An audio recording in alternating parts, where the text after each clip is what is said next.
मोहम्मद बारे दिगर सलवात पढ़े मोहम्मद व आला मोहम्मद।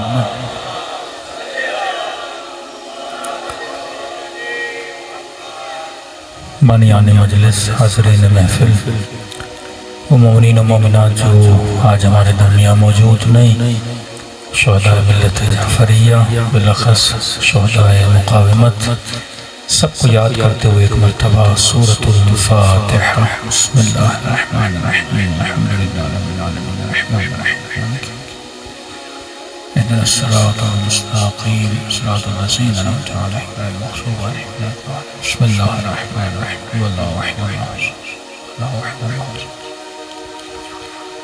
रब्बना तक़ब्बल मिन्ना इन्नका अंतस समीउल अलीम। सल्लल्लाहु अलैहि मुहम्मद व आला मुहम्मद।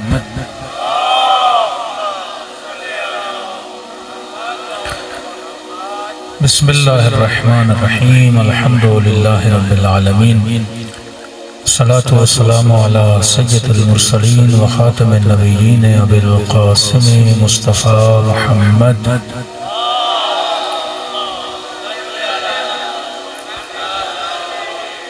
व अला आलिहि अत्तय्यबीन अत्ताहिरीन अल-मासूमीन।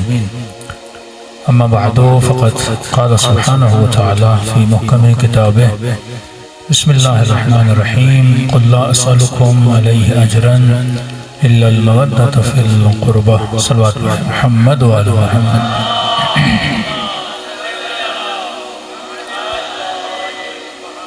दुआ है परवरदिगार आलम, रात के इस पहर हम सब की इबादतों को अपनी बारगाह में कबूल फरमाए और जो मकसद ज़िंदगी, मकसद इबादत लेकर फ़र्श अज़ाए अहले बैत पे बैठे हैं, खुदा उन मकासद में भी हम सबको कामयाबियाँ, कामरानियाँ नसीब फरमा दें। ये बात याद रखें कि परवरदिगार आलम कभी भी अमल की कसरत को नहीं देखता कि इस बंदे ने 1000 रकत नमाज पढ़ी या फलां ने 1000 मजलिसें पढ़ी या फलां ने 10,000 मजलिसें सुनी। खुदा कभी भी अमल को नहीं देखता, परवरदिगार आलम अमल करने वाले की नीयत को देखता है। हो सकता है किसी ने बेहतरीन अमल किया, दिखने में लोग कहें कि माशाअल्लाह कितना अच्छा अमल था, लेकिन शायद अल्लाह के दरबार में उसकी कोई वक़्त ना हो। कितने हज, कितने उम्रे जो शिमर ने की, कितनी नमाजें जो इब्ने साद ने पढ़ी, लेकिन अल्लाह के दरबार में उन नमाजों की कोई कीमत नहीं, क्योंकि खुदा नमाज को नहीं देखता, अल्लाह नमाजी को देखता है। खुदा उसके हज को नहीं देखता, अल्लाह हाजी को देखता है। तो फरमाया अगर इंसान जज़ा पाना चाहता है तो सबसे पहले ये सोचे कि अमल करने वाले की नीयत क्या है। मिलता रसूल खुदा एक जगह से गुजर रहे थे, तो रस्म थी जब सफ़र शुरू होता था तो सफ़र के लिए कुछ पॉइंट्स रखे गए थे कि मसलन यहाँ से 15 लीटर पानी उठाया, अब फला पॉइंट पे रुकना है क्योंकि पानी ख़त्म हो जाएगा, वहाँ पे कोई कुआं होगा, कोई नहर होगी, फिर पानी फिल करेंगे, फिर आगे बढ़ेंगे। तो एक जगह पे रुके, जब सारे असहाब थक गए, रुकने के बाद सब दौड़े पानी की तरफ। तो किसी के पास घोड़ा था, किसी के पास खच्चर था, किसी के पास ऊंट था, तो सब ने अपने जानवर छोड़े और पानी की तरफ दौड़े। यहाँ रसूल खुदा के एक सहाबी ने देखा कि सारे अपने ऊंट, घोड़े, खच्चर छोड़ के जा रहे हैं, तो किसी का ऊंट कहीं भाग रहा है, किसी का घोड़ा कहीं जा रहा है। तो इसने मदद की नीयत से जमीन पे कीला लगाया और उनके ऊंटों की रस्सियां उस कीले के साथ बांध दी।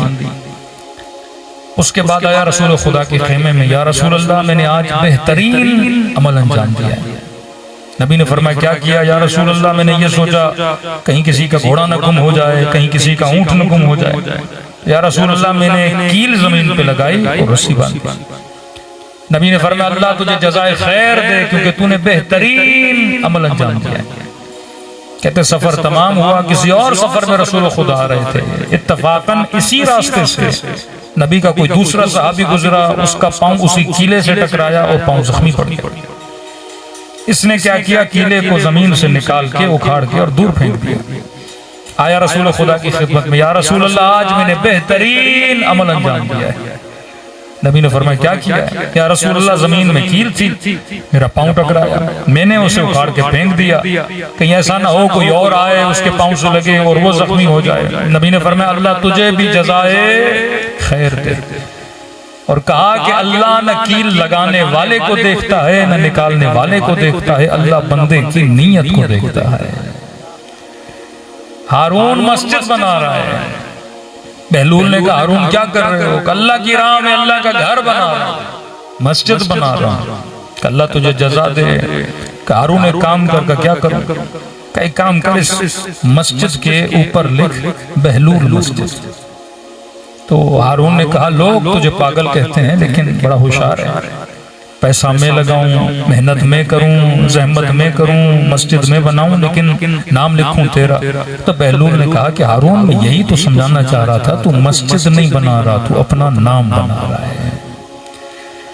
तो खुदा न इमारतों को देखता है न इंसान के आमाल को देखता है, अल्लाह अमल करने वाले की नीयत को देखता है। बहुत बड़े आलिम दीन शायद आगा शेख अंसारी का वाक़या है, फरमाते लोग लाइनों में खड़े होते थे कि क़िबला एक मजलिस हमारे यहाँ पढ़िए, बिजी शेड्यूल, और इत्तेफाक से कह रहे मैं यूनिवर्सिटी में भी लेक्चर देता था, तो वापसी के रास्ते पे ट्रैफिक सिग्नल पे एक बूढ़ा शख्स मुझसे टकराया और उसने आईने पे दस्तक दी, क्योंकि मेरे सर पे अमामा भी था, मैं गाड़ी में बैठा था।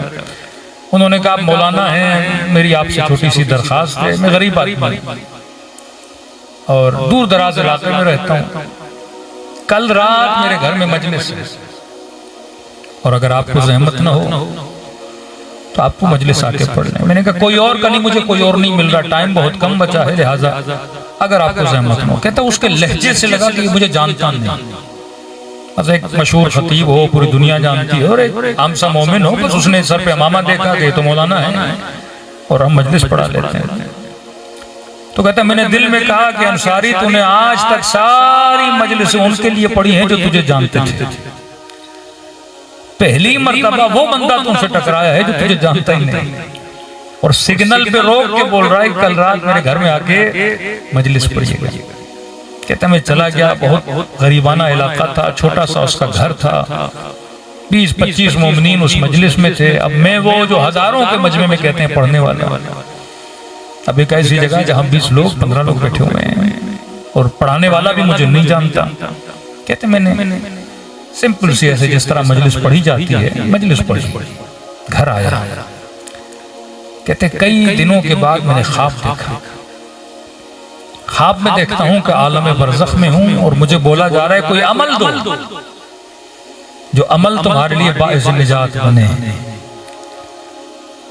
कहता जो भी अमल पेश करता था मलाइक कहते थे इससे तुझे शोहरत मिली, इससे तुझे फायदा मिला, इससे तुझे नाम मिला, इससे तुझे नमूद मिला, ये काम किया लोगों ने तुम्हारा शुक्रिया अदा किया, इससे ये मिला, इससे वो मिला। अब कहता मैं परेशान, कौन सा अमल पेश करूं मलाइकों की खिदमत में।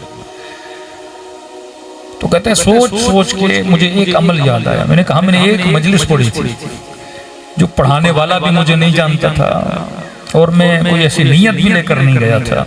तो उन्होंने कहा हाँ हम तुझे आलम बरज़ख में छोड़ रहे हैं सिर्फ उस मजलिस की वजह से जो तुमने सिर्फ और सिर्फ खालिसतन अल्लाह के लिए पढ़ी थी। कहीं ना कहीं शोहरत का अवसर होता है, कहीं ना कहीं जानकारी का अवसर होता है, कहीं ना कहीं बड़ा आदमी है मैं उसके घर में चला जाऊं वो अवसर होता है। तो फरमाया मिस्काल ज़र्रतिन खैरन यरह व मिस्काल ज़र्रतिन शर्रन यरह। अल्लाह की निगाहों से तुम्हारे अमल का एक एक जर्रा काबिले दीद है कि तुम क्या कर रहे हो।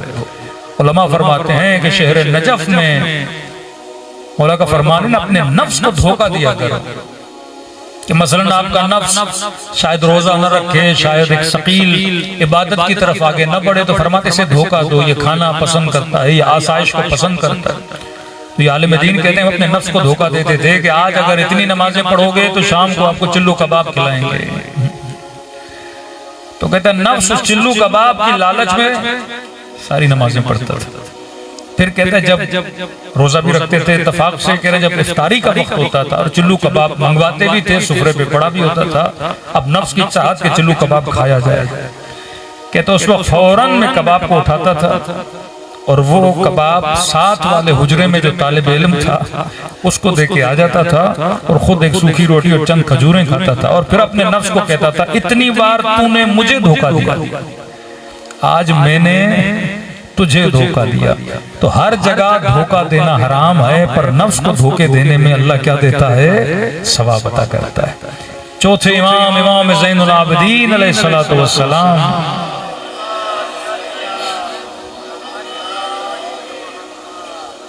फरमाते हैं कि जितने गुलाम मौला के घर में थे तो ख्वाहिश होती थी इमाम के लिए कुछ बनाए।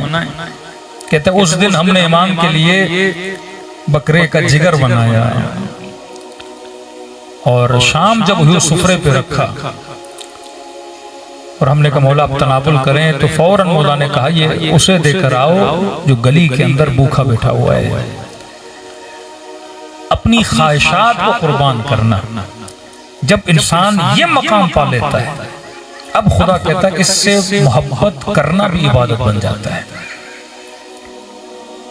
जनाब सैयदा जब अमीरुल मोमिनीन के घर में आई, मौला अली एज ए शोहर अर्ज कर रहे हैं कि सैयदा जिंदगी गुजर गई, आपने अली से किसी चीज की ख्वाहिश नहीं की। शोहर अगर बीवी नेक हो तो उसका दिल भी करता है कि बीवी कुछ मांगे। तो सैयदा ने कहा कि अली जब अपने घर से आ रही थी तो मेरे बाबा ने कहा कि बेटी माली एतबार से अली के हालात कमजोर हैं, कभी ऐसा सवाल शोहर से न करना कि वो दे न सके और वो शर्मिंदा हो जाए। कहा कि जिंदगी गुजर गई मैंने आपसे कभी कुछ नहीं मांगा। कहते हैं इत्तेफाक से सैयदा बीमार भी थी, अमीरुल मोमिनीन ने फरमाया कि सैयदा अपने जिंदगी में कुछ भी नहीं मांगा, लेकिन आज मेरा दिल है कि आप अली से कुछ मांगे। तो उस बिस्तरे बीमारी से सैयदा ने अर्ज किया कि अली मेरा दिल है कि आज अनार खा। अंबर कहते हैं मौला फौरन घर से बाहर निकले और जो फ्रूट की बाजार थी, मार्केट थी, मौला वहां गए। एक एक दुकान से पूछा कि अनार है कि नहीं। कहते सब दुकानदारों ने कहा अली अभी अभी अनार का सीजन खत्म हुआ है, मार्केट में अनार है नहीं। अब आपके जहन में वो अमीरुल मोमिनीन हैं जो मौजज़ा करके ईंट को सोना बनाते हैं, जो मिट्टी को अपनी गोद में डालें तो जवाहिर बन जाते हैं। कभी भी अहले बैत ने मौजज़ा अपनी जात के लिए नहीं किया, मौजज़ा करते थे तो हिदायत बशर के लिए। ये नहीं कि मैं इमाम हूँ, एजाज इमामत है और जगह जगह अमीरुल मोमिनीन मौजज़े करते हैं। फरमान नहीं, मौजज़ा किया किसी को हिदायत देनी थी तो मौजज़ा करते थे, वरना इस्माइल अगर एड़ियां रगड़े तो आब ज़मज़म निकल आता है। और इमाम हुसैन के 6 महीने का बच्चा जो फख्र इस्माइल है असगर, शिद्दत प्यास है, क्या ये बच्चा एड़ियां रगड़ता तो आप जारी ना होता। या इमाम हुसैन अगर दुआ के लिए हाथों को बुलंद करते खुदा बारिश न बरसाता। एक आम वली भी दुआ करे तो बारिश बरसती है। इम्तिहान इलाही ये कि ताकत के होते हुए बंदा ताकत को इस्तेमाल न करे। मेरे पास पावर है लेकिन उस पावर को इस्तेमाल न कर। एक दुकान, 2 दुकान, काली अनार खत्म हो गए। इमाम ने कहा कंबर पूछ तुझसे शायद किसी ने रखे हों। कहा मौला इस शहर में एक यहूदी है, वो अनार रखता है अपने पास स्टोर करके। सैयदा को अनार की चाहत, मौला अली अनार के लिए निकले, बाजार में अनार नहीं, उस यहूदी के दरवाजे पर गए, दस्तक दी, बाहर निकला, अली को सलाम किया, मौला ने जवाब दिया। इमाम ने कहा सुना है तेरे पास अनार है। कहाँ है तो सही, लेकिन अली मेरे घर में एक ही अनार है जो मैंने अपनी बीवी के लिए रखा हुआ है। तो इमाम ने फरमाया जिंदगी में अली से किसी ने कुछ भी नहीं मांगा, पर आज उसने सवाल किया है और अली को अनार चाहिए।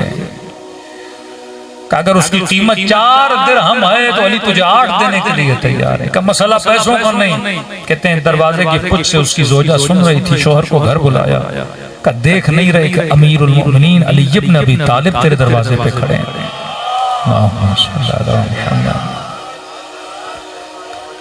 कहा मैं कुर्बानी देती हूँ, ये अनार अली को दे दो। मजहब के एतबार से यहूदी थे पर दिल में अहले बैत की मोहब्बत थी। कहते अनार दिया, अमीरुल मोमिनीन ने 4 की जगह पे उसे 8 दिरहम दिए और इजाफी पैसे दिए। कहा ये मेरी तरफ से अपनी ज़ौजा को देना। अब खुशी अली को के हाथ में अनार मिला, सैयदा को जाके अनार देंगे। कहते जब मौला वापस जा रहे थे तो किसी खराबे से किसी फकीर की आवाज आई। इम्तिहान है अमीरुल मोमिनीन। ये जिंदगी जो हम गुजारते हैं, खुदा ये इम्तिहान देखता है कि बंदा किससे ज्यादा मोहब्बत करता है। फकीर की आवाज सुनी और अमीरुल मोमिनीन फकीर की तरफ बढ़े। क्या देखा, एक नाबीना है, आंखें सालिम नहीं है। मौला ने कहा फकीर तुझे क्या चाहिए? भूख लगी है तो गुलाम को कहूं तुम्हारे लिए रोटी लाए, खजूर लाए, खाना लाए, किस चीज की तलब है? कहने लगा बंदे खुदा आज मेरा दिल है कि मैं अनार खाऊं। अब देखिए अंधा था, उसे नहीं पता कि अमीरुल मोमिनीन के हाथ में अनार है। मौला बोल देते फकीर अनार का मौसम नहीं, मैं तुम्हारे लिए और फल लाता हूँ, रोटी लाता हूँ। फकीर ने भी जिद नहीं करनी, लेकिन ये अमीरुल मोमिनीन है अली इब्न अबी तालिब। इमाम ने कहा फकीर तुम्हारी किस्मत अच्छी है कि अली के हाथ में एक अनार है, जबकि अनार का मौसम भी नहीं। लेकिन देखो मसला यह है कि मेरे घर में भी एक मरीज है जिसने जिंदगी में पहली बार मुझसे कुछ मांगा है। अब एक काम करते हैं कि मैं आधा अनार तुझे देता हूँ, आधा अनार अपने मरीज के लिए ले जाता हूँ। फकीर ने कहा कोई बात नहीं, ये आधा अनार भी गनीमत है इलाही। कंबर कहते हैं अली ने अनार को आधा किया, अपने हाथों से उसके दाने निकाले और फकीर को खिलाया। कहते जब फकीर ने आधा अनार खाया तो उसे गोया अच्छा लग गया। इसने कहा बंदे खुदा मेरा दिल है कि दूसरा आधा भी मुझे दे। हदीस के जुमले हैं कि जब फकीर का हाथ तुम्हारी तरफ बढ़े तो ये न सोचो ये फकीर का हाथ है, ये रब का हाथ है। युतइमून अत्ताम अला हुब्बिही, जो अल्लाह की मोहब्बत में ताम करते हैं। ये कायनात मोहब्बतों की कायनात है। यहाँ इम्तिहान लिया जाता है कि मोहब्बत सबसे ज्यादा। एक घर में ज़ौजा है सय्यदतुन निसाइल आलमीन है जिन्होंने कहा कि मेरे लिए अनार लाइए। एक तरफ वो फकीर है जिसकी सदा को अल्लाह की सदा बोला गया। अमर कहते मैं सोच में पड़ गया कि अब मौला अली क्या कहेंगे। इमाम ने कहा ठीक है, अगर तुझे और आधा चाहिए मैं वो भी तुझे खिलाने के लिए तैयार। कहते हैं सारा अनार खिला के अमीरुल मोमिनीन घर की तरफ रवाना हुए, लेकिन फिर भी चेहरे पर इत्मीनान है। यहाँ 5 मिनट सोचिए कि अगर आपकी बीवी ने आपको बोला होता अनार लाओ या कोई चीज हमारे लिए लाओ, और रास्ते में कोई फकीर कहता कि भाई हमें भी तलब है, आपने कोई कबाब वबाब लिया, और आप वो चीज उसे दे देते और घर में बीवी बैठी है जिसमें उसको जरूरत भी है, और घर पहुंचते और ज़ौजा कहती है कि जनाब लाए कि नहीं लाए, और आपने कहा नहीं लाया तो था, लेकिन फकीर को दे दिया। बीवी क्या बोलती कि आपको मुझसे मोहब्बत नहीं, फकीर से ज्यादा मोहब्बत है। लेकिन ये अमीरुल मोमिनीन है। जो ईमान की मंजिल अली की है वही ईमान की मंजिल जनाब सैयदा की। जिसकी ज़ौजा ऐसी हो उसको पता है कि मैंने अल्लाह की राह में किस तरह खर्च करना है। कहते मौला अली जैसे घर पहुंचे, मकाम ताज्जुब ये था कि मौला जब घर से गए सैयदा इतनी बीमार थी कि बिस्तर पे लेटी हुई थी। या मौला कहते हैं मैं जैसे घर के अंदर दाखिल हुआ, देखा सैयदा घर के सहन में है, घर की सफाई कर रही हैं, खाना बना रही हैं। ताज्जुब से पूछा कि नबी की बेटी आप तो बीमार थी, आप ठीक हो गई? सैयदा ने फरमाया हाँ या अली मुझे अल्लाह ने शफा दी है, बदन में सेहत आ गई है। फरमाया ये सेहत अचानक कैसे आ गई? तो कहने लगी सैयदा, फरमाया कि अली जो अनार आपने मेरे लिए भेजे थे उन अनारों के खाने के नतीजे में अल्लाह ने मुझे क्या अता की है? शफा अता की है। ताज्जुब से कहने लगे कौन से अनार? तो सैयदा ने पूरे अनारों की पेटी दिखाई जो अनारों से भरी हुई थी। सलवात पढ़े सैयदा की शान पे।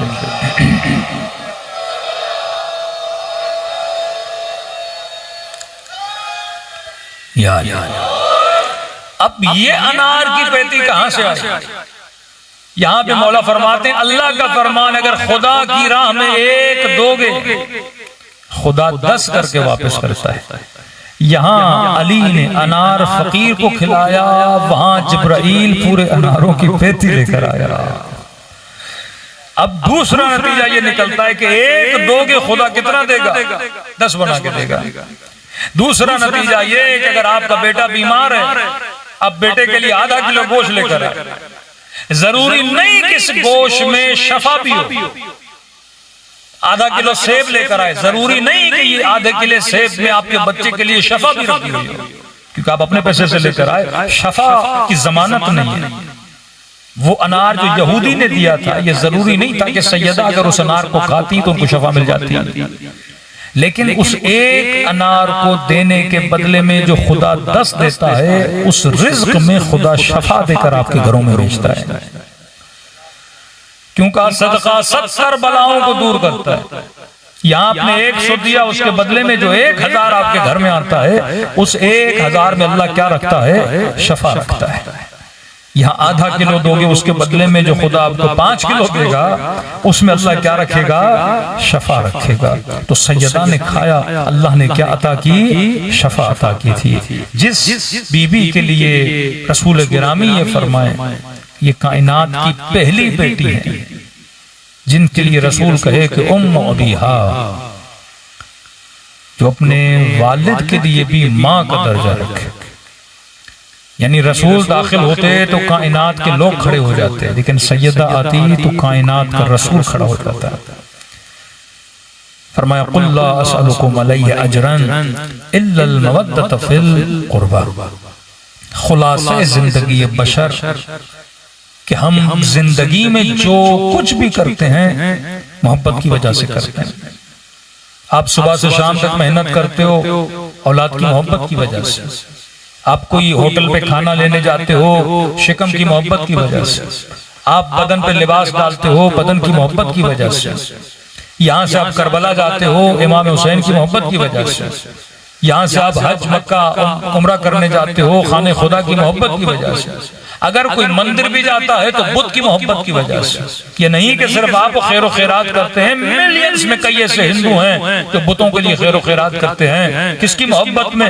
अपने खुदा की मोहब्बत में। आप जो करते हो अपने खुदा की मोहब्बत में। अब ये जो दिल है ये मोहब्बतों का मजमुआ है। सवाल यह है कि मोहब्बत औलाद की भी है, मोहब्बत माल की भी है, मोहब्बत बीवी की भी है, और दिल के किसी कोने में मोहब्बत मसलन मौला हुसैन की भी है, मोहब्बत खुदा की भी है, मोहब्बत नमाज की भी है। जब ये सारी मोहब्बतें जमा हो जाती हैं, अब खुदा ये देखना चाहता है कि किसकी मोहब्बत आपके दिल में ज्यादा है और किसकी मोहब्बत कम है। तो जिस मोहब्बत पे सब कुछ कुर्बान किया जाता है वो मोहब्बत आला मोहब्बत होती है। कि करबला के मैदान में आइए, मोहब्बत अली अकबर से भी है, मोहब्बत अली असगर से भी है, मोहब्बत जनाब सकीना से भी है, मोहब्बत बहन सैयदा ज़ैनब से भी है। लेकिन ये सारी चीजें किस पे कुर्बान की जा रही हैं?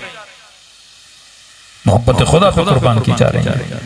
अब हमसे किस चीज की डिमांड की गई है कि जिस तरह हर मुसलमान पर नमाज वाजिब है, रोजा वाजिब है, हज ज़कात वाजिब है, खुम्स वाजिब है, इसी तरह अल्लाह ने एक और चीज को हर किसी पे वाजिब किया, वो चाहे शिया हो सुन्नी हो। मोहब्बत किसकी? फरमाया कुल ला असअलुकुम अलैहि अजरन इल्ला अल मवद्दत फिल कुर्बा। कि फरमाया मेरी आल से मोहब्बत करो। बेटे की मोहब्बत वाजिब नहीं, भाई की मोहब्बत शरअन वाजिब नहीं, लेकिन फरमाया आले रसूल की मोहब्बत क्या है? वाजिब है। क्यों वाजिब है आले रसूल की मोहब्बत? फरमाया ये अज्र है। जनाब बिलाल कहते हैं रसूल खुदा ने कहा कि बिलाल आज मेरे मिंबर का रुख बदलो। या रसूल अल्लाह कहां करूं? फरमाया मिंबर वहां रखो जहां से मेरी बेटी का घर मुझे साफ नजर आए। मिंबर का रुख रखा। का वक्त अजान नहीं था, का बिलाल जाओ मस्जिद की छत पे और जाकर अजान। इससे पता चला अजानें सिर्फ नमाजों के लिए नहीं दी जाती थी, अजान किसी मुहिम अहम इंपॉर्टेंट काम के लिए भी दी जाती थी। बिलाल अजान दी, अल्लाहु अकबर अल्लाहु अकबर। सारे मुसलमान परेशान, कहीं बिलाल से गलती तो नहीं हुई, बेवक्ती अजान दे रहे हैं। मस्जिद में जमा हुए बिलाल क्या हुआ? रसूल खुदा ने आप सबको बुलाया है। सारे जमा हुए। अभी भी खुदा ने फरमाया मेरी उम्मत मुझे ये बताओ, मैंने इतनी जहमतें की, इतनी मेहनतें की, पत्थर मैंने खाए, चचा हमजा जैसा चचा शहीद हो गया, मैंने आज तक तुमसे कुछ मांगा? कहने लगे नहीं ऐ हबीब खुदा, आपने कुछ भी नहीं मांगा। तो कहा कि क्या दे सकते हो? किसी ने कहा या रसूल अल्लाह मेरे पास खजूरों का बाग है, वो सारा आपको दे सकता हूं। किसी ने कहा जितने माल और दौलत है सारी आपको दे सकता हूं। किसी ने कहा औलाद कुर्बान करने के लिए तैयार हूं। या रसूल अल्लाह मेरे पास घर है, अगर घर मांगे वो आपको देने के लिए तैयार हूं। यहाँ पे कुरान की आयत पढ़ी, कुल ला असअलुकुम अलैहि अजरन, फरमाया न तुम्हारा माल चाहिए, न तुम्हारी दौलत चाहिए, न तुम्हारा पैसा चाहिए, बस इन सारी मेहनतों और जहमतों के नतीजे में एक चीज मांगता हूं, और वो ये है कि मेरी आल से क्या किया करो? मवद्दत किया करो। अब अगर कोई शिया जवान से ये पूछे कि जनाब आपने गली में मजलिस रखी है, आप कहां जा रहे हो? तो शायद कभी कोई कहे कि मजलिस अज़ा में, कभी कोई कहे कि महफिल में, कभी कोई कहे कि मजलिस जश्न में। तो फिर शायद आपको कहें कि आप शिया इतनी मजलिसें क्यों करते हो? आज मजलिस, कल मजलिस, परसों मजलिस, तरसों मजलिस, मुहर्रम में मजलिस, सफर में मजलिस, रमजान में मजलिस, अय्याम फातिमिया में मजलिस। तो हमेशा कहता हूं आज के बाद अगर कोई सवाल करे तो आप कुरान वाला जवाब दिया करो, ये न कहा करो कि मजलिस में जा रहा हूं। आज के बाद कोई भी पूछे ना कहां जा रहे हो, तो जवाब दिया करो मैं अज्र रिसालत को अदा करने जा रहा हूं। वो अज्र जो रसूल ने उस जमाने में मांगा था, किस चीज के बदले में? आज आपकी माओ बहनों के सरों पे चादर है, एहसान किसका? मुस्तफा का। आज मैं बुत परस नहीं, अपना माथा वहदहुल शरीक के दरबार में झुकाता हूं, एहसान किसका? रसूल का। कल लोग बेटियों को जिंदा दरगोर करते थे, आज घर में बेटी की इज्जत और अदब है, एहसान किसका है? रसूल का एहसान है। आज आपको निजासत और तहारत की तमीज का पता है, एहसान किसका है? रसूल का एहसान है। वो अरब जो मक्के की गलियों के गढ़ों में खड़ा हुआ नजिस पानी पिया करते थे, उसे तमीज किसने सिखाई कि निजासत और पाकीज़गी क्या होती है? ये एहसान किसका था? रसूल का था। तारीख अरब पढ़ेंगे, महीनों महीनों गुजर जाते थे, अरब नहाया नहीं करते थे, सफाई का कॉन्सेप्ट नहीं था। वो अरब जो महीनों में न नहाए, रसूल ने उन्हीं अरबों को दिन में 5 मरतबा वुजू करने के लिए मस्जिद खुदा में बुलाना शुरू कर दिया। कभी कहा गुस्ल जुमा करो, वाजिब गुस्ल, मुस्तहब गुस्ल, हाजत के लिए गुस्ल, इस्तिग़फ़ार के लिए गुस्ल, कहत आ गया मैदान में जाओ तो गुस्ल करके जाओ, यानी सफाई का मेयार बना दिया। वो अरब जिनके यहाँ सफाई का कॉन्सेप्ट नहीं था, वो अरब जिनके यहाँ पानी की किल्लत पाई जाती थी, नबी ने उनको सफाई का तसव्वुर दिया, तहजीब का तसव्वुर दिया, तहारत का तसव्वुर दिया, बेटी की इज्जत और एहतराम का तसव्वुर दिया। वो अरब जो अपनी सौतेली माओं से निकाह किया करते थे, उनको तमीज दी कि हलाल रिश्ता क्या होता है, हराम रिश्ता क्या होता है। अब ये रसूल अपनी जहमतों के बदले में एक चीज मांगता है, और वो ये है कि मेरी आल से क्या करो? मोहब्बत करो। अब अगर कोई सजदा करे पर दिल में सैयदा की मोहब्बत न हो, तो सजदों का कोई फायदा नहीं है। कोई तवाफ खाने खुदा करे पर दिल में आले रसूल की मोहब्बत न हो, तो तवाफ खाने खुदा का कोई फायदा नहीं है। जितनी भी इबादत इंसान करे, इबादतों का नतीजा यह है कि अगर दिल में मोहब्बत मोहम्मद और आले मोहम्मद है तो इबादत अल्लाह के दरबार में कबूल है। कभी किसी ने मेरे मौला से पूछा, मौला इबादत की कबूलियत के लिए क्या करूं? इमाम ने फरमाया अपनी दुआओं को इंश्योर किया करो, या दूसरे लफ्जों में कहूं अपनी दुआओं को पढ़ दिया करो। मौला ये पढ़ क्या है? क्या दुआ तो करते हो पर अर्श इलाही तक भेजने के लिए एक फार्मूला तुम्हें बताते हैं, पर मैं दुआ करने से पहले भी सलवात पढ़ा करो, दुआ करने के बाद भी सलवात भेजा करो। ये सलवात वो दो पर हैं जो तुम्हारी दुआओं को अर्श इलाही तक लेकर जाते हैं। सलवात पढ़े मोहम्मद व आले मोहम्मद।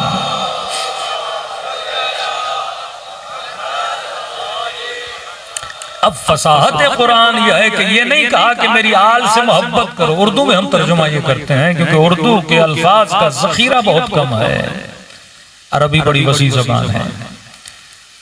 और मैं मन मौताला हुब्बे आले मोहम्मद मात शहीदा, जो इनकी मोहब्बत में दुनिया से चला जाए शहीद हो गया। मतलब अरबी में लफ्ज हुब है, हुब्बुहु जन्नह, जिसकी मोहब्बत जन्नत है।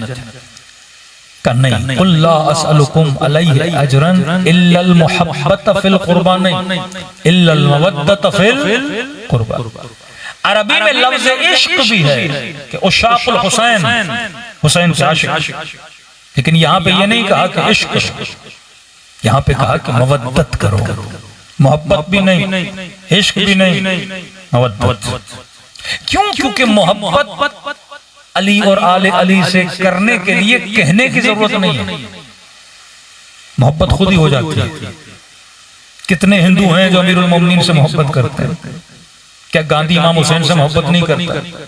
आज पाकिस्तान का कौन सा चैनल है जहां मजलूम खुद को हुसैनी न कहे और अपने ऊपर जुल्म करने वाले को यजीदी न कहे? मौलाना फजल रहमान भी ये कहे कि हम हुसैन के मानने वाले हैं, हम हुसैनी हैं। आप ये नहीं कह सकते कि अहले सुन्नत अहले बैत से मोहब्बत नहीं करते। तो कहता हूं हिंदू भी मोहब्बत करते हैं। जार जुर्दाक मसीह है, किताब लिखी the life of Muhammad, Muhammad की जिंदगी, बड़ी से बड़ी किताब लिखी अमीरुल मोमिनीन की फजीलत। लोगों ने पूछा जार जुर्दाक तू तो मसीही क्रिश्चियन, तुमने किताब लिखी तो शियों के पहले इमाम की फजीलत में क्यों लिखी? ईसा की फजीलत में लिखते, मूसा की फजीलत में लिखते, इस्माइल की फजीलत में लिखते, इब्राहिम की फजीलत में लिखते। कहा नहीं, मेरी जिंदगी का मकसद किताब लिखना नहीं था, मेरी जिंदगी का मकसद ये था कि ऐसी किताब लिखूं जिसमें कायनात के सारे फजाइल पाए जाए। जब मैं फजाइल की तलाश में निकला तो सारे फजाइल मुझे अली की जात के अंदर नजर आ गए। एक फजीलत की झलक को जिक्र करते हुए ये बोलता है कि मैदान जंग में जितने भी लड़ाकू जंगजू जाते थे, आदत थी आगे भी ज़रा पीछे भी ज़रा, लेकिन कहता है एक जंगजू ऐसा था जब मैदान जंग में जाता था, इसने कभी भी अपनी कमर पे पुश्त पे ज़रा नहीं पहनी, लोहा नहीं पहना। बाकी जितने जाते थे आगे भी लोहा पीछे भी लोहा। और कहा कि जब इस जंगजू से पूछा गया, इस बहादुर से पूछा गया कि जितने भी मैदान जंग में जाते हैं आगे भी ज़रा पहनते हैं, पीठ पे भी ज़रा पहनते हैं, लेकिन आप जब भी जाते हैं आगे तो है लेकिन पीठ पे आपने कभी ज़रा नहीं लगाया। तो कैसे ने जवाब दिया, आगे ज़रा इसलिए पहनता हूं क्योंकि आगे अटैक करना होता है, आगे हमला करना होता है ताकि आने वाला तीर मेरे सीने पे रुक जाए। लेकिन खुदा की कसम अबू तालिब के बेटे ने कभी पीठ पे ज़रा नहीं पहनी, क्योंकि अली मैदान जंग में लड़ने के इरादे से जाता है, भागने के इरादे से नहीं जाता। नारे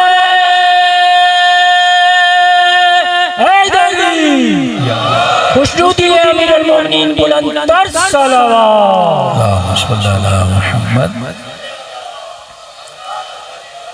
ये जार जुर्दाक है लेकिन इश्क अली में अली के कसीदे पढ़ रहा है। आप नहीं कह सकते कि मसलन कोई मसीही मौला से मोहब्बत नहीं करता, आप नहीं कह सकते कि मसलन कोई अहले सुन्नत अमीरुल मोमिनीन से मोहब्बत नहीं करता। आज दुनिया में जितनी मोहब्बत मुसलमानों के दिलों में शिया उलमा की है, किसी की नहीं। गिलगित से मोमिना कह रहे मौलाना चिलास में वो लोग जो बसों से उतार उतार कर हमारे गले काटते थे, कहते शहीद हसन नसरुल्लाह की शहादत के बाद उन्होंने जुलूस निकाला और फोटो किसका उठाया हुआ, शहीद हसन नसरुल्लाह। फितरी तकाजा है कि फितरत बहादुर से मोहब्बत करती है, डरपोक से मोहब्बत नहीं करती। आप बहादुर बन जाएं, आपका हमसाया आपकी गली में हर बंदा आपसे क्या करेगा, मोहब्बत करेगा। भाई आपका सगा हो लेकिन डरपोक हो, आप उसकी सिफत को पसंद नहीं करते। मर्द बहादुर हो, औरत को पसंद, डरपोक हो उसकी घर में भी इज्जत नहीं होती, क्योंकि फितरत का तकाजा है। अल्लाह ने ये जो नेचर आपकी बनाई है, नेचर हमेशा परफेक्ट चीजों की आशिक होती है, नेचर कमाल से मोहब्बत करती है। तभी आपको कहा कि बाकमाल बनो, ये आपकी नेचर है। इंसान चाहे ना चाहे बाकमाल बनो। देखो हिदायत दो तरह की, हिदायत तकवीनी, हिदायत तशरीही। हिदायत तकवीनी क्या है, आपने अनार का दाना लिया जमीन में डाला, अल्लाह ने इस दाने को कमाल तक पहुंचने की हिदायत दी हुई है कि इसने कंप्लीट अनार कैसे बनना है। तरबूज का दाना डाला, इसने कंप्लीट तरबूज कैसे बनना है। नुत्फा शिकम में गया, अल्लाह ने नुत्फे को हिदायत दी है, इसने कंप्लीट इंसान कैसे बनना है। अभी आपके बदन को हिदायत मिली हुई है कि इस बदन के बाल भी सफेद होंगे, इसकी खाल भी मुरझा जाएगी, इसके घुटनों में भी तकलीफ आएगी, यहाँ तक के इस दुनिया से चला जाएगा और कब्र के हवाले कर दिया जाएगा, क्योंकि अल्लाह ने इसके अंदर ये हिदायत तकवीनी रखी हुई है। शहद की मक्खी दुनिया के किसी स्कूल में नहीं पढ़ी, लेकिन उसे हिदायत दी हुई है किस फूल पे बैठना है, कौन सा रस निकालना है, छत्ता कैसे बनाना है, शहद कैसे बनाना है। चूटियों को हिदायत दी हुई है उन्होंने घर कैसे बनाने हैं, कौवों को हिदायत दी हुई है, चिड़िया को हिदायत है उसने घर कैसे बनाना है। भाई ये इतने बड़े इंजीनियर किस यूनिवर्सिटी में पढ़े? क्या अजीब है कि आप एक यूनिवर्सिटी के 10 इंजीनियर बुलाइए और कहिए कि आप घर की ये कमरा बनाइए, आप घर की ये दीवार बनाइए, आप ये छत बनाइए। तीनों से अगर सेम चीजें भी बनाएंगे तो थोड़ा थोड़ा फर्क आ जाएगा, बल्कि एक ही यूनिवर्सिटी से पढ़े हुए। अल्लाह का चैलेंज है, दुनिया के किसी मुल्क में भी चले जाओ, मिलियंस की तादाद में शहद की मक्खियां हैं। जब ये छत्ता बनाती हैं तो छत्ते का जो साइज है वो एक ही होता है। होना ये चाहिए ना कि पाकिस्तानी शहद की मक्खी बनाए तो थोड़ा छत्ता टेढ़ा फेड़ा बनाए, जो हमारी हालत है। हाँ, कोई ऑस्ट्रेलिया में, वेस्टर्न ममालिक में वो थोड़ा एग्जैक्ट बनाए, लेकिन नहीं, शहद की मक्खी यहाँ भी बनाएगी बिल्कुल वैसा, वहां भी बनाएगी बिल्कुल वैसा। मतलब करोड़ों मक्खियां हैं, लेकिन जब छत्ता बनाती हैं तो एक जैसा बनाती हैं। ये सबूत दे रही हैं कि हमें सिखाने वाला भी एक है। दूसरी, जब बनाती है तो बनाने में गलती नहीं करती। ये दलील है कि जिसे वो सिखा दे उसके अमल में गलती नहीं पाई जाती। जो वहां से इल्म लेकर आता है वो साहिबे इस्मत हो जाता है। ये है हिदायत तकवीनी जो हर किसी को दी हुई। एक है हिदायत तशरीही जिसकी दुआ आप सूरह हम में करते हैं, इहदिनस सिरातल मुस्तकीम। है खुदा हम सबको हिदायत दे। ये मांगने से मिलती है, तकवीनी बिन मांगे भी मिल जाती है। आप डॉक्टर के पास गए, डॉक्टर ने कहा सर में दर्द है, आप पेनाडोल की टेबलेट खा लीजिए, आप डिस्प्रिन खा लीजिए। अब ये नहीं कि मैं कहूं परवरदिगार इस डिस्प्रिन में शफा रखना, आप कहें ना कहें सर का दर्द खत्म हो जाएगा। आधी दुनिया भी अल्लाह की मुनकर बन जाए, पानी फिर भी प्यास बुझाता है। आधी दुनिया कहे कि आम को फल करने वाला खुदा नहीं, आम फिर भी मीठा होता है। ये हिदायत तकवीनी है, चाहो न चाहो बिल जबर ये हिदायत खुदा ने दी हुई है, आपको मिलेगी। लेकिन एक हिदायत है जो फ्री में नहीं मिलती, उस हिदायत के लिए मांगना पड़ता है। इय्याका नअबुद व इय्याका नस्तईन। ऐ खुदा मैं तेरी ही इबादत करता हूं, तुझ ही से मदद मांगता हूं। फिर सवाल उठता है किस चीज में तुझसे मदद मांगता हूं? इहदिना, हिदायत दे। किस चीज में हिदायत दे? खाने में, पीने में, चलने में, सोचने में, देखने में, किस चीज में हिदायत दे? ये तो सारी चीजें कहूं ना कहूं मुझे हिदायत मिल रही है। शिकम में बच्चा होगा, 9 महीने का होगा, कंप्लीट होके बाहर आ जाएगा। इसमें अल्लाह से कहने की जरूरत नहीं, हिदायत तो मिली हुई है। किस चीज में हिदायत मांगता हूं? यहाँ पे अक्सर मुसलमान कहते हैं ना, या अली मदद कहना बिदअत, या रसूलुल्लाह मदद कहना बिदअत। भाई किस चीज में तुझ ही से मदद मांगता हूं? यहाँ मांगना है, ये पहली मदद है जिसके लिए खुदा कहता है मांगोगे तो दूंगा। मैं आज पैदल चलूं, अल्लाह से मदद मांगू ना मांगू, चलूंगा। कहने की जरूरत नहीं खुदा पानी से मदद है कि पानी प्यास बुझे, अल्लाह देगा। ये हिदायत तकवीनी है। ये मदद हिदायत तशरीह है, इबादत में, मारिफत में। कि खुदा मैं तुझसे मांगूंगा तो तू क्या करेगा? अता करेगा। तकवीनन आप सबके वजूद में खुदा ने रखा है कि आप आशिक हैं बहादुर इंसान। डरपोक का कोई आशिक नहीं होता, भगोड़े का कोई आशिक नहीं होता। सियासत के मैदान में चले जाएं, तारीख के मैदान में चले जाएं, नहीं मिलेगा आपको कोई। तभी शराइत इमामत से एक शर्त यह है कि इमाम शुजा होगा, कल अलम उसे दूंगा जो मर्द होगा, करार होगा, गैर फरार होगा। ये निशानियां है कि इमाम की, कि इमाम करार होता है, गैर फरार होता है, इमाम बहादुर होता है। देखिए मैं एक सवाल करूंगा, आप सबका जवाब एक होगा, क्योंकि सवाल फितरत से है, जवाब भी फितरत देगी। इस मजमे में कोई एक बंदा है जो कहे कि मौलाना हमें कंजूसों से बड़ा इश्क। हाँ, ये जरूर है कि आप खुद कंजूस हो गए, लेकिन कंजूस से प्यार नहीं करोगे। बंदा खुद डरपोक होगा, लेकिन प्यार किससे करेगा?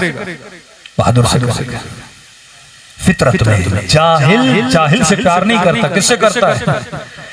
आलिम से करता है। अगर खुदा न खास्ता मुआशरा जाहिलों का आशिक बनने लगे तो समझो उनकी फितरत और नेचर के अंदर वायरस आ गया कि गलत चीज की तरफ जा रहा है। हिंदू हो, मुस्लिम हो, क्रिश्चियन हो, हर बंदे की फितरत में एक आशिक कमाल है। हसीन मंजर देखा पसंद आएगा, अच्छी आवाज सुनी पसंद आएगी, अच्छी बात सुनी पसंद आएगी, अच्छा नजारा देखा पसंद आया, बहादुर को लड़ते हुआ देखा पसंद आया। ये पूरी ड्रामा इंडस्ट्री, फिल्म इंडस्ट्री आपकी फितरत की बुनियादों की बेस पे बनाई जाती है कि एक कैरेक्टर विलन, एक कैरेक्टर हीरो। अब विलन का कोई आशिक नहीं होता, हीरो के होते हैं। अब कोई हीरो ऐसा आज तक देखा ड्रामे में जो कंजूस हो? हमेशा हीरो के अंदर अच्छी सिफात डाली जाती है ताकि आप उससे क्या करो? उनसियत पैदा करो। एक मुक्का मारे 10 लोग जमीन पे गिर जाएं। अब आपको भी पता है कि एक मुक्के से 10 लोग नहीं गिरते, लेकिन आप पसंद क्यों करते हो? क्योंकि आपको बहादुर इंसान से क्या है? प्यार है, इश्क। अब कैसे मुमकिन है कि कोई अली की बहादुरी के किस्से सुने और अली का आशिक न बने? कोई खैबर सुने और कहे कि मुझे अली से प्यार नहीं, तो मतलब उसके वजूद के अंदर मसला है। कहना कि खुशबू हर किसी को अच्छी लगती है, और एक बंदा गया अतर की बाजार में बेहोश होकर गिर गया। बड़े बंदों ने कोशिश की उठाने की, उठ ही नहीं रहा। आखिर में किसी ने जूता सुंघाया, बंदा खड़ा हो गया। तो कहा भाई हम खुशबू सुनते हैं अच्छे, और आप कहता मैंने पूरी जिंदगी चमड़े के बाजार में काम किया है, मैंने आज तक खुशबू सूंघी नहीं। तो जो पूरी जिंदगी बुज़दिलों में रहे उसे अली तो अच्छा लग ही नहीं सकता ना। बहादुरी हर बंदे को अच्छी लगती है। आज दुनिया क्यों आपकी तारीफें कर रही है? शियों की आंखें अच्छी लगी, आपके अबरू अच्छे लगे, आपके बाल लोगों को अच्छे लगे, क्या अच्छा लगा शियों का?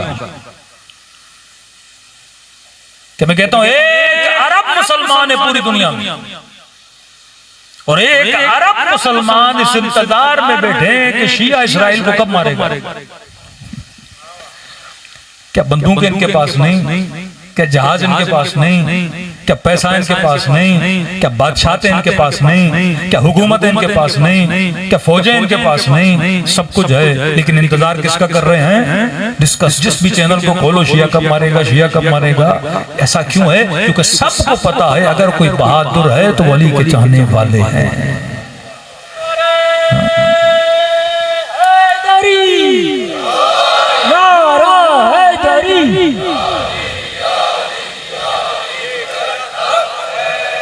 भाई ज्यादा दूर जाएं तो खैबर के अंदर आइए। रसूल ने कहा कौन है जो इसके मुंह को बंद करे? मन लिहाजल कल, कौन है जो इस कुत्ते का मुंह बंद करे? रसूल का जुमला। वो जैसे खंदक के अंदर आया ना तो बीच में खड़ा होकर ललकार रहा था, भेज मोहम्मद, किसी को भेज। चैलेंज किया रसूल को, तो कहा कौन है जो इसका मुंह बंद करे? तो सारे एक दूसरे का मुंह देख रहे थे, सारे मुसलमान बैठे थे, लेकिन सब इंतजार में थे कि अली कब जाएंगे। आज वही कैफियत है, सारी उम्मत बैठी है, माल है, दौलत है। का मौलाना इस्राइल को शिकस्त कैसे दी जा सकती है? मैंने कहा बड़ा आसान है, उसकी मदद कौन कर रहा है? हम तो कहते हैं अमेरिका, यूरोप, ये वो, लेकिन आप सारे हमसाये देखें कौन है? मिस्र हमसाया, उर्दू हमसाया। अगर मुसलमान उसके साथ लेन देन बंद कर दें तो इसराइल में न गैस जा सकती है, न पेट्रोल जा सकता है, न खाना जा सकता है, न लोहा जा सकता है। इसराइल छोटा सा मुल्क है, जितना उसने बारूद बरसाया है उस बारूद को रखने के लिए भी शायद उसके मुल्क में इतनी जगह न हो। ये किन मुल्कों में? आपके मुसलमान मुल्कों में। जैसे जैसे जमाना फरमाए मोमिन और मुनाफिक की निशानी ये है कि अली का नाम लो, अगर चेहरा खिल जाए तो मोमिन है, बिगड़ जाए तो मुनाफिक है। यानी हर जमाने में ईमान और निफाक की निशानी अली इब्न अबी तालिब थे। तो सवाल है कि आज मौला अली जाहिरी तौर पे नहीं है हमारे बीच में, आज हम कैसे पहचाने कि मोमिन कौन है मुनाफिक कौन है? आज भी वही है कि देखो अली वाले कहां खड़े हैं, वो ईमान की निशानी है। आप अल जजीरा पे मुख्तलिफ चैनल पे सिर्फ कमेंट्स पढ़ा करें, अपने उलमा की शहादतें और नीचे कमेंट्स पढ़ें, सईद अली खामनेई की तकरीर और नीचे कमेंट्स पढ़ें। लोग कहते हैं शरफ है नबी वलीउल्लाह पढ़ने वालों पर। कितने लोग हैं जो सिर्फ आपके उलमा का ये किरदार देख के मकतब अहले बैत के अंदर दाखिल हो रहे हैं। एक क्लिप नहीं, सैकड़ों क्लिप्स हैं। देखिए हिदायत जब खुदा चेंज लाता है वो सेकंड्स में होता है। शायद आप पूरी जिंदगी मेहनत करो, 4 लोगों को मकतबे अमीरुल मोमिनीन न ला सको। कौन सोच सकता था एक अफ्रीकन जवान इनकलाब इस्लामी के बाद ईरान आएगा, खुमैनी की शख्सियत से मुतासर होगा, वहां पे उलूम दीन हासिल करेगा, उसके बाद वापस नाइजीरिया जाएगा और एक बंदा 12 मिलियन लोगों को शिया बनाएगा। ये बरकत होती है किसी के अमल में, इतनी बरकत के मिलियंस लोग एक बंदे की वजह से। वो नाइजीरिया जहां पे तशय्यो का इतना कॉन्सेप्ट नहीं है, सोमालिया चले जाएं दुश्मनान अहले बैत, अतराफ में चले जाएं दुश्मनान अहले बैत, अफ्रीकन लोग 12 मिलियन। आज आपके एक एक शहीद के खून की वजह से कितने लोग मकतब अहले बैत से इंस्पायर हो रहे हैं। आप सोच भी नहीं सकते थे फिलिस्तीन में कोई अहले बैत का नाम लेने वाला। बाज हनफी अहले सुन्नत, मालिकी अहले सुन्नत, शाफी बड़े मुतासिब होते हैं, लेकिन आज उनके जवानों की जबानों पे अगर नाम है तो हुसैन इब्न अली का नाम है। हमने 40 पे फिलिस्तीनियों को आता हुआ देखा। यहाँ पे अमीरुल मोमिनीन का जुमला था, शियो कूनू लना ज़ैनन वला तकूनू लना शैना। फरमाया अली के चाहने वालों, हमारे लिए बाइस ज़ीनत बनना, बाइस जिल्लत न बनना। अगर कोई तुम्हें देखे तो ये कहे जब अली का चाहने वाला ऐसा बहादुर है तो इसका मौला अली कैसा बहादुर होगा। आज दुनिया आपके चेहरे को देख के इंस्पायर हो रही, क्योंकि फितरत का तकाजा है। आप किसी को अगर मकतबे अहले बैत के करीब लाना चाहते हो, बेहतरीन तरीका है, गालम गलोच का तरीका नहीं, दूसरा तरीका जो अहले बैत वाला तरीका है। कहा कमाल को बयान कर, कमाल को बयान कर। जब आप सखावत अमीर को बयान करेंगे ऑटोमेटिकली अली का आशिक बनेगा। जब शुजाअत अमीर को बयान करेंगे ऑटोमेटिकली आशिक अमीरुल मोमिनीन बनेगा। क्योंकि खुदा ने सारे कमालात को अहले बैत अलैहिस्सलातु वस्सलाम के वजूद में जमा कर दिया। अब जब कमाल मिला तो बंदा कमाल के सामने क्या हो जाता है, झुक जाता है। तभी हमसे ये नहीं कहा कि आले रसूल से मोहब्बत करो, हमसे क्या कहा, मवद्दत करो। मोहब्बत तो आपको वैसे ही हो जानी थी जब आप मौला की बहादुरी सुनते, जब मौला हुसैन का सब्र सुनते, जब चौथे इमाम की इबादतों का सुनते, जब छठे इमाम के मोजज़ात का सुनते, जब इमाम हसन की सखावत का सुनते, जब सैयदा ज़हरा के अखलाक का सुनते, तो मोहब्बत तो आपने वैसे ही हो जानी थी। हमसे कभी मोहब्बत नहीं मांगी, हमसे क्या मांगी, मवद्दत मांगी। हमारे उस्ताद एक मिसाल दिया करते थे समझाने के लिए। कहते थे गांव में एक शख्स किसान बैठ के रो रहा था। तो पंजाब में एक खास तबका होता है मिरासियों का, गाते हैं, शादियों में जाते हैं, भंगड़े डालते हैं, बोलने में बड़े तेज होते हैं लोग। तो मिरासी वहां से गुजरा और उसने देखा कि ये बेचारा किसान रो रहा है। तो आप क्यों रो रहे हो? तो उसने रो कर कहा जनाब मेरी बीवी मर गई है। तो कहा कि बीवी के मरने पे रो रहे हो? नहीं, मरने पे तो नहीं रो रहा, लेकिन रो इस बात पे रहा हूं कि वो मर गई और पूरे गांव को मैंने खाना खिलाना है, फोतगी का जो खाना होता है। अब सारे गांव के 400-500 लोगों को दावत दूं, पैसे मेरे पास इतने नहीं है। तो इस मिरासी ने कहा कि हम कोई बीच का रास्ता निकालने का। कौन सा रास्ता? का देखो गांव का जो वडेरा है वो बहुत बड़ा मालदार है, उसके पास जाते हैं, रिक्वेस्ट करते हैं, एक आधा बेल आपको दे देगा, ज़बा करना और देगे उतारना, लोगों को खाना खिलाना। तो इसने कहा आप भी बड़ी अजीब बातें करते हैं, एक से हम परेशान है, ऊपर से आपने ऐसी बात कर दी, का क्या मतलब? का पूरे गांव को पता है वो इतना कंजूस है, वो मुर्गी अपनी किसी को न दे, और आप कह रहे हैं 400 लोगों के लिए बेल मंगवाएं। तो मिरासी ने कहा तेरा मसला यह है कि तुझे मांगना नहीं आता। मैं मिरासी हूं, मैं तुम्हें सिखाता हूं। अक्सर लोग कहते हैं ना कि किबला हमारी दुआ कबूल नहीं होती। भाई आपने वैसे मांगा है जैसे अल्लाह से मांगा जाता है। दुआए कुमैल में खुदा तरीका, अमीरुल मोमिनीन तरीका बताते हैं अल्लाह से कैसे मांगो। दुआए अबू हमजा समाली, दुआए अरफा, उस अंदाज में बैठ के आपने कभी मांगा? ये तो एक आम बंदों का किस्सा सुना रहा हूं। फितरत, बंदा खुद कंजूस लेकिन सखी से मोहब्बत करता है। मिरासी को फितरत का पता था, कहता मेरे साथ चलो मैं तुझे पूरा बेल दिलाऊंगा। कहाँ का बडेरे का पूछा, का कहाँ है, का अपनी जमीनों पे क्या हुआ है? हजारों एकड़ में उसकी जमीनें, वडेरा घोड़े पे बैठा है, ये सारे वडेरे के पीछे। इतना करीब हुए कि वडेरे ने इनको देखा।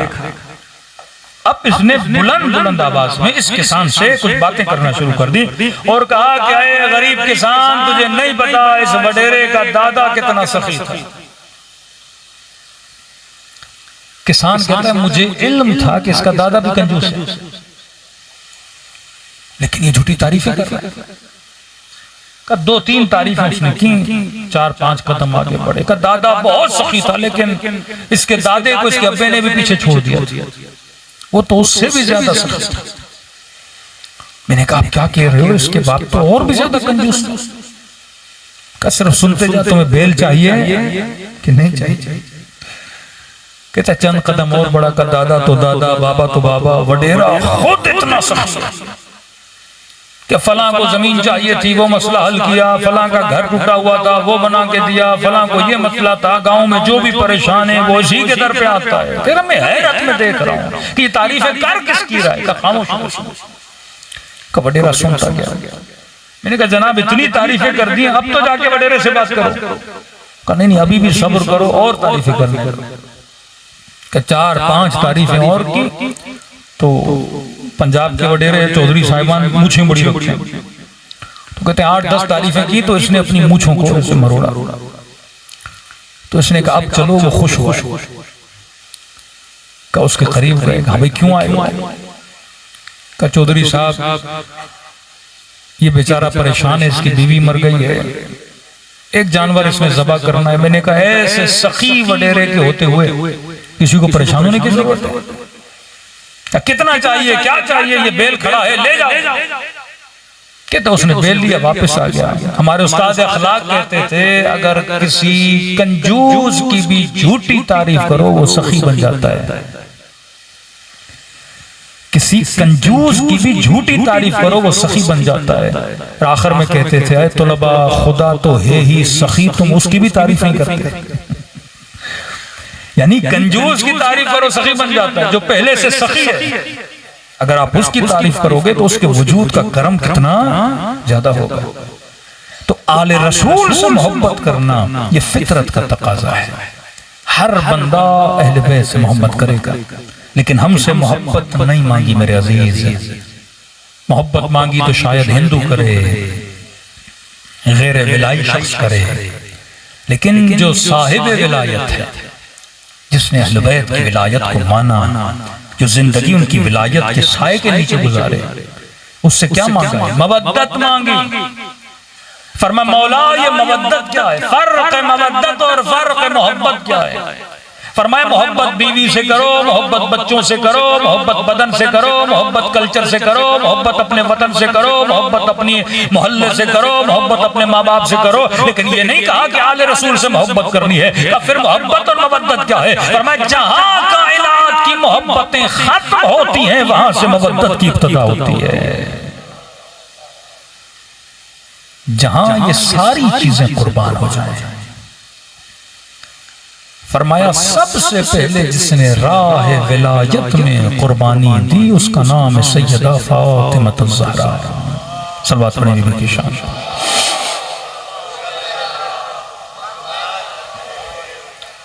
राह विलायत क्या है?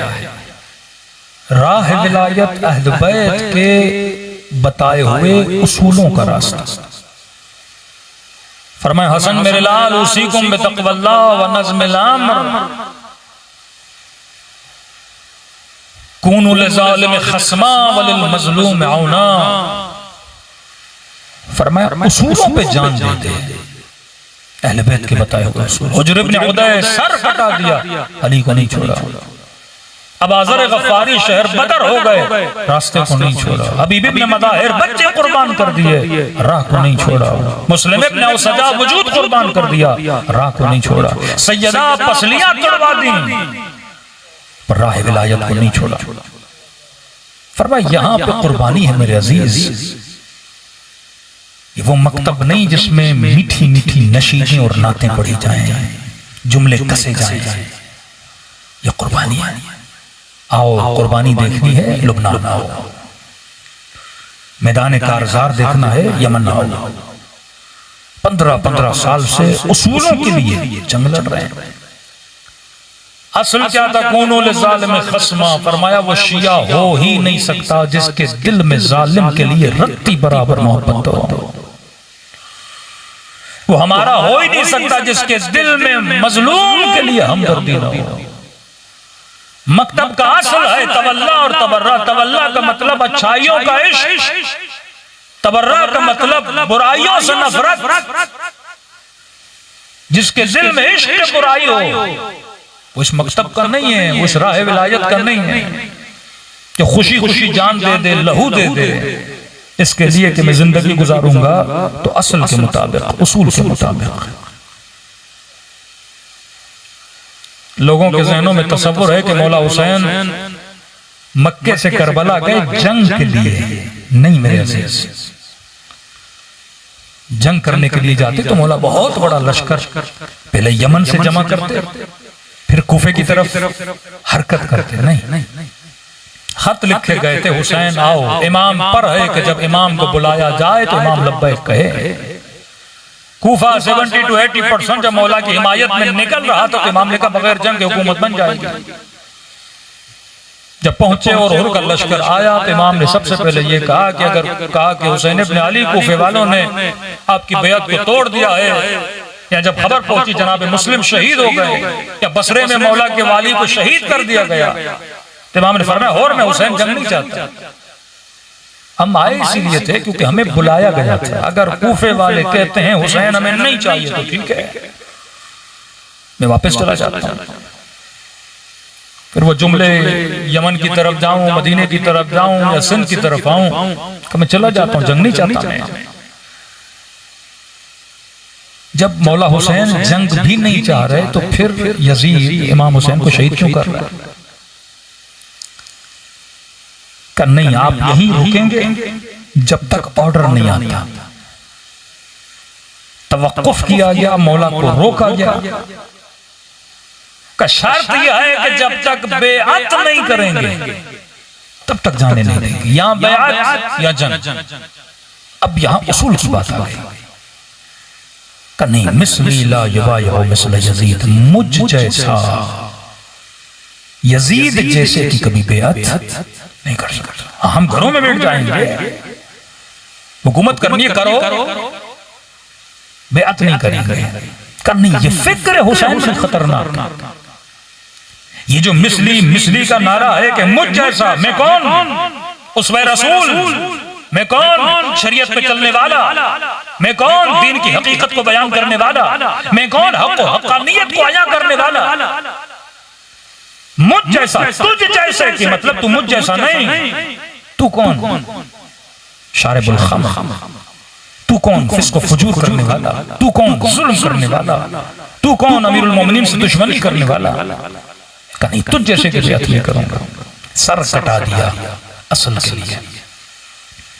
अगर ये रहेंगे तो फिक्र रहेगी। अगर उम्मत के जहन में ये सवाल है कि मौला हुसैन तो तलवार लेकर गए थे, लिहाजा यजीद ने इमाम को शहीद कर दिया, भाई इमाम ज़ैनुल आबिदीन ने कौन सी तलवार उठाई? पांचवें इमाम ने कौन सी तलवार उठाई? छठे इमाम ने कौन सी तलवार उठाई? इमाम रज़ा तो विलायत अहदी पर लेकर आए इमाम को, फिर क्यों जहर दिया? का नहीं ये घर के अंदर भी रहे, फिक्र तो नहीं जा रही।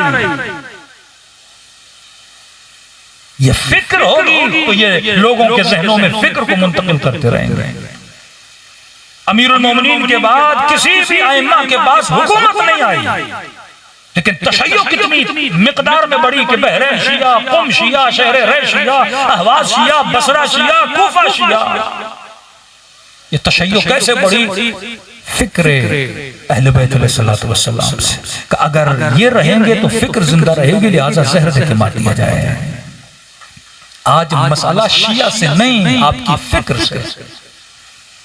अगर आप शिया हो पर फिक्र तशय्यो नहीं तो वजूद का फायदा नहीं। चलो जिस तरह सारे मुसलमान चल रहे हैं, नमाजें पढ़ रहे हैं, तरावियां पढ़ रहे हैं, हज कर रहे हैं, उम्रा कर रहे हैं, लेकिन फायदा क्या ऐसे हज उम्र और तरावियों का कि चंद महीनों में 40,000 मुसलमानों को कत्ल कर दिया जाए और बेघर कर दिया जाए। एक तरफ मिस्र में रमजान के महीने में मुसलमानों के सुफरों पे खजूरें इतनी पड़ी हों कि कहीं बच जाएं, फ्रिज में रखें, दूसरी तरफ गजा में चले जाएं और वो रोजा भी रखें और इतने लोगों के सुफरों पे एक खजूर हो। रोटी के लिए माएं बच्चे दौड़े और अमेरिकन और यूएन के जहाज आए और 1 किलो, 5 किलो, 10 किलो आटे की थैली गिराएं और ये मुसलमान उस आटे पे झपटे हैं। कहा जलील हो जाओगे, खिफत से मारे जाओगे अगर अल्लाह की बताई हुई फिक्र पे नहीं चलोगे। जंग फिक्र है। शायद दुनिया को लगे कि ईरान क्योंकि शिया मुल्क है लिहाजा इसीलिए मसाइल है। अरे आज़रबाईजान भी शिया मुल्क है मेरे बंदे खुदा, बहरीन भी शिया मुल्क है। आज़रबाईजान तो 85% शिया, बेहतरीन ताल्लुकात हैं इसराइल के साथ। मसला तशय्यो की फिक्र से, ये फिक्र है वो फिक्र सैयदा मुदाफ़े विलायत के विलायत नारा नहीं, विलायत राह रस्म है, विलायत तरीक़ है। जिस तरीक़ की दुआ नमाज में करते हो, इहदिनस सिरातल मुस्तकीम।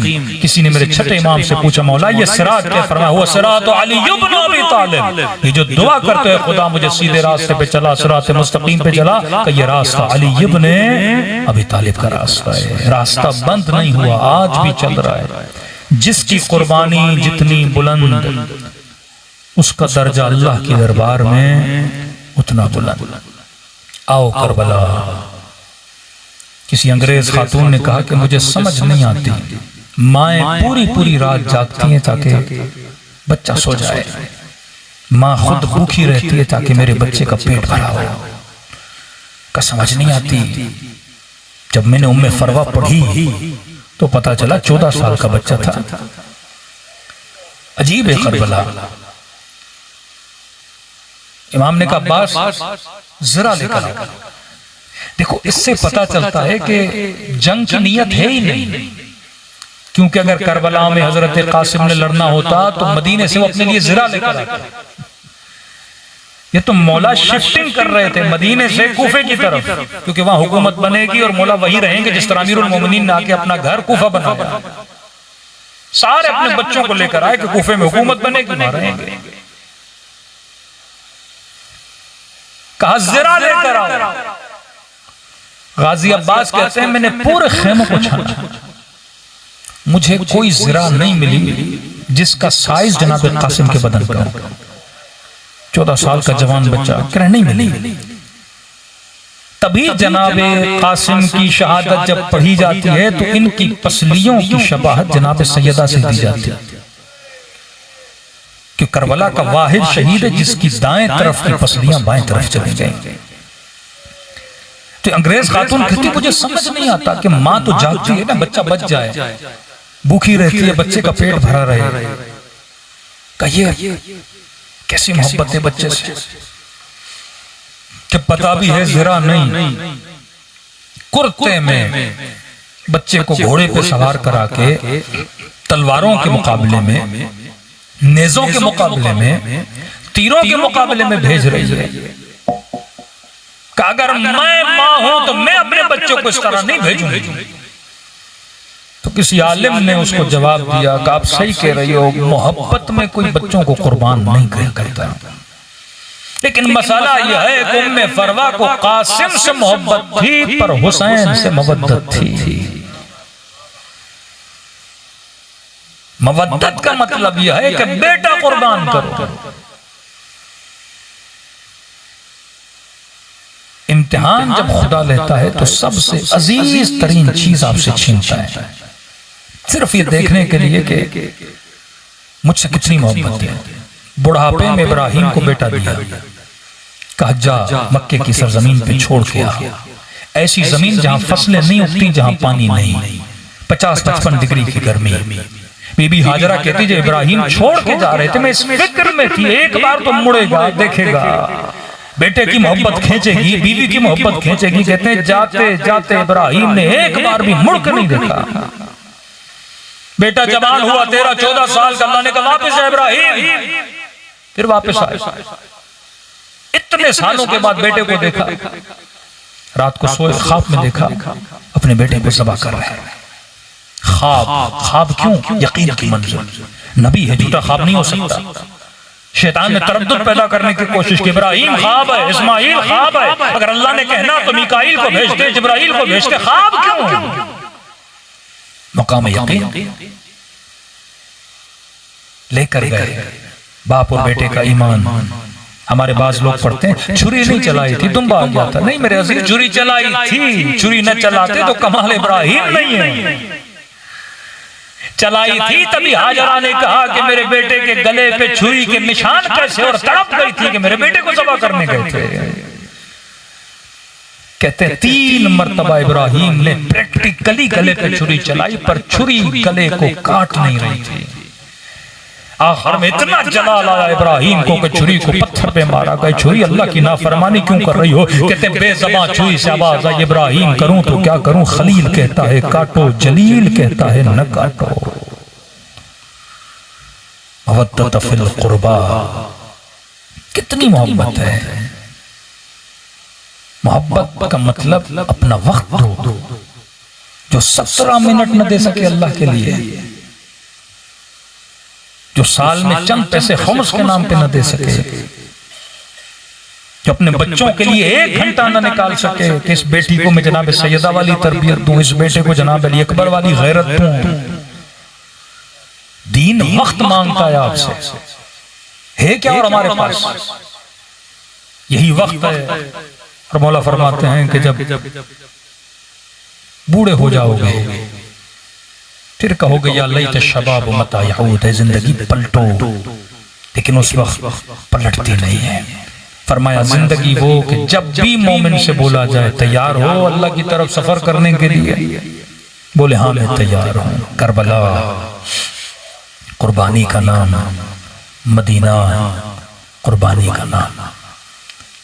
वो बीवी जो जिंदगी में कभी घर से नहीं निकली,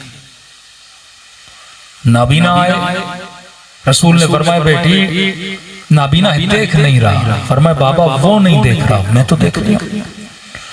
मैं नहीं चाहती मेरे वजूद की खुशबू भी किसी नामहरम के वजूद तक जाए। और वो बीवी, इम्तिहान यह है कि सैयदा आप दरबार तक जाओगी, ये इम्तिहान है। एक आम औरत के लिए निकलना कोई बड़ी बात नहीं है मेरे अजीज।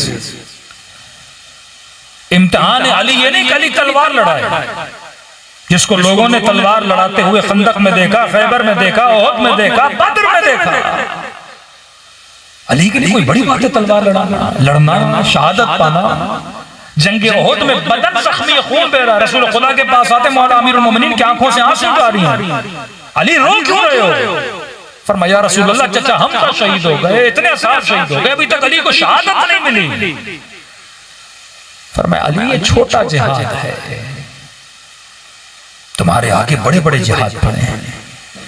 एक बहादुर का जिहाद ये है कि वो लड़ने की ताकत रखे पर हुक्म खुदा की वजह से तलवार को नयाम से न निकाले। एक बद्दुआ दे तो पूरा शहर तबाह हो जाए, पर बद्दुआ न दे।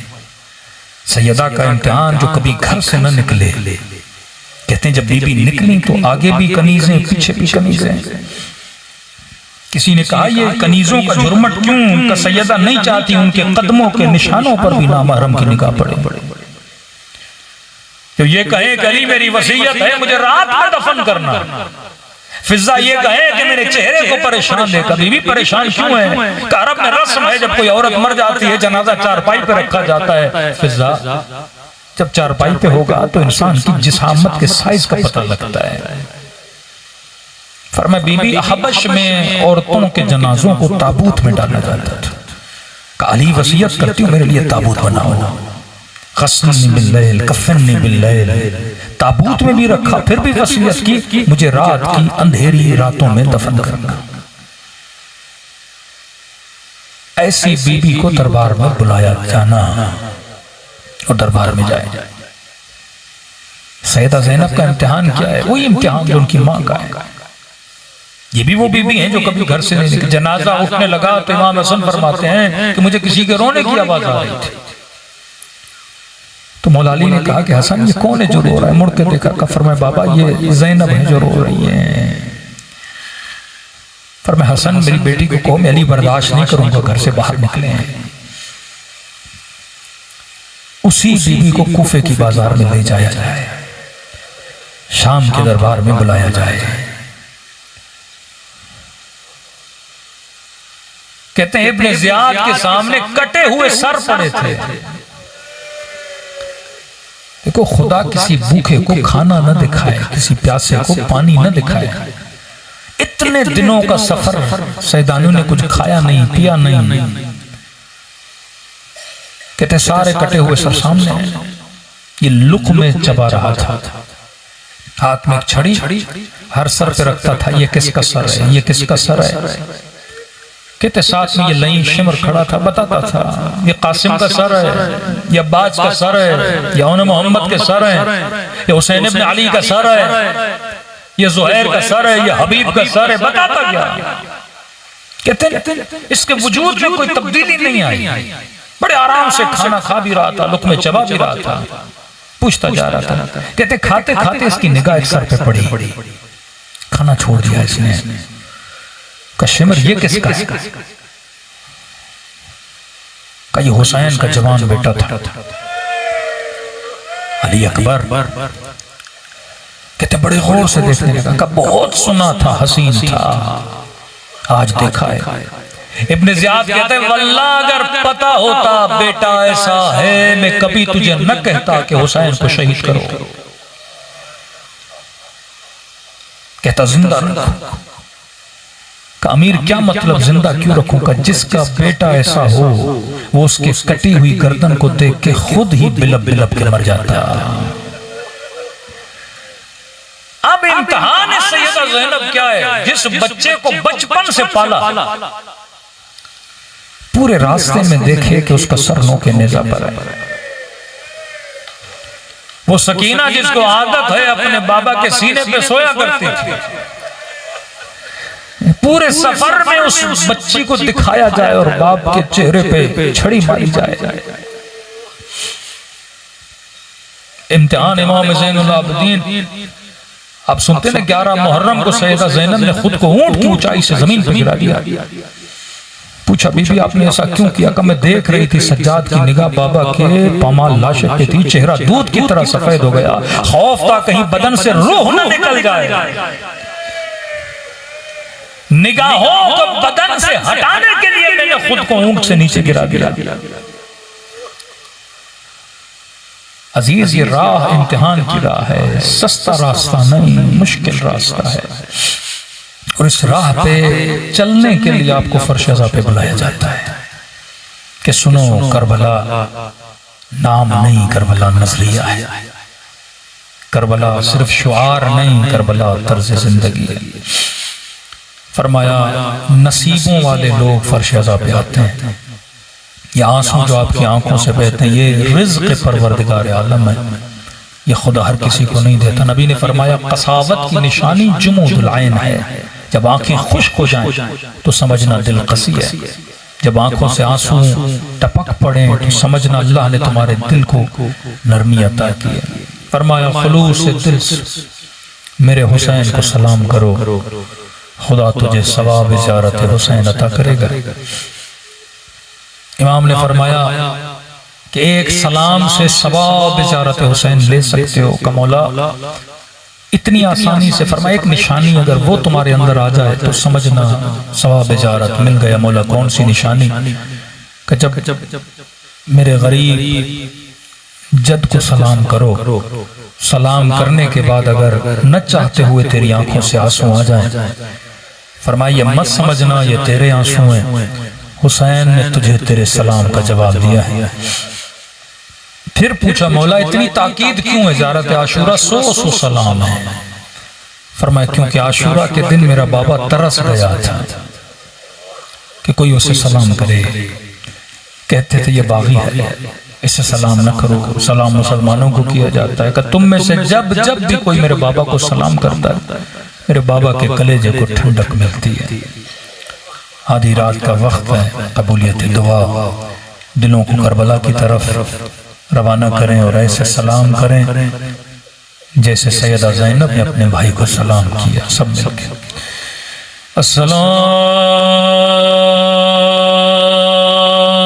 अला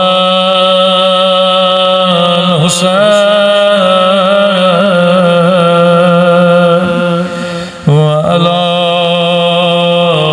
अली इब्न हुसैन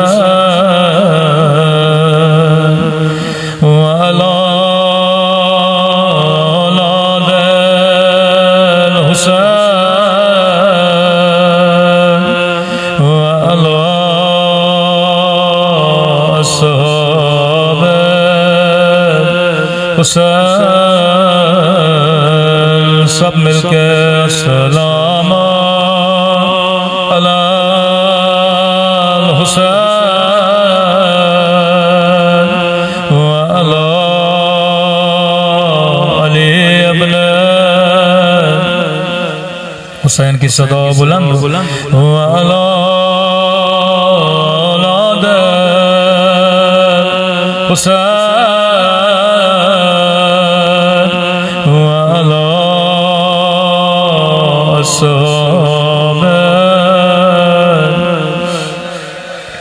बुलंद आवाज़ से अस्सलाम अला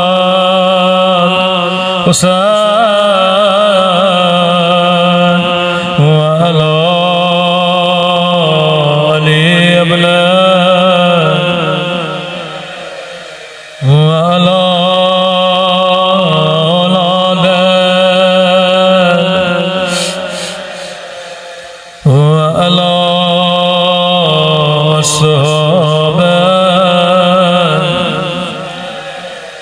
मेरा सलाम हो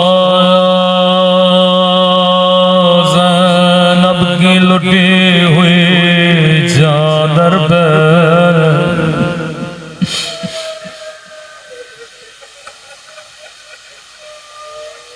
मेरा सलाम हो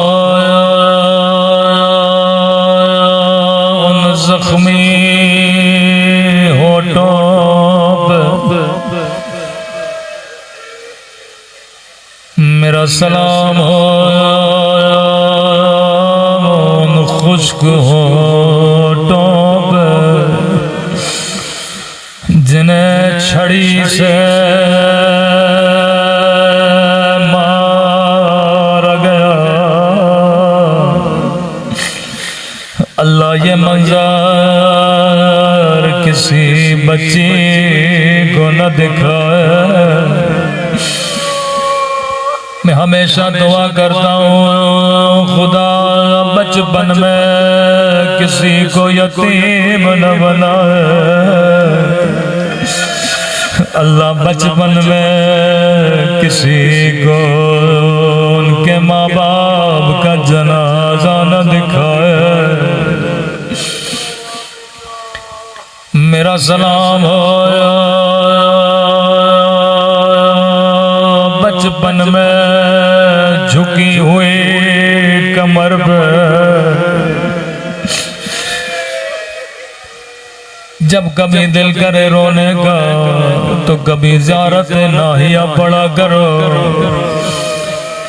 ये किसी नूह खां का नोहा नहीं, ये इमाम ज़माना का नोहा है। फरमाते मेरा सलाम हो उन नन्हे से रुखसारों पर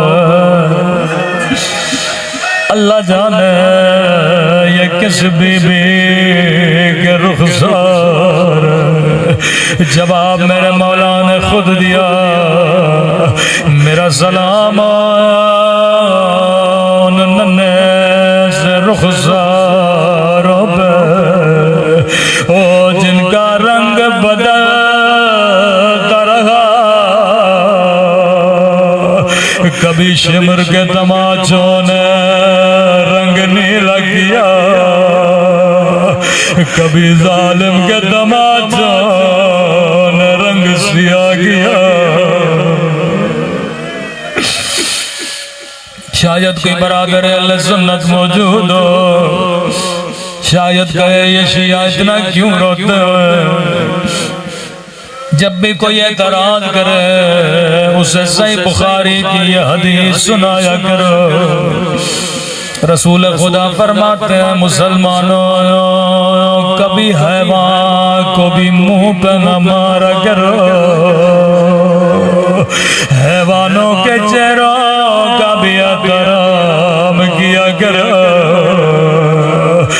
मेरे चौथे इमाम फरमाते जिंदान शाम, बच्ची की गोद में बाबा का कटा हुआ सर आया, सर को सीने से लगाया, कहने लगी ओ मेरे गरीब वतन बाबा,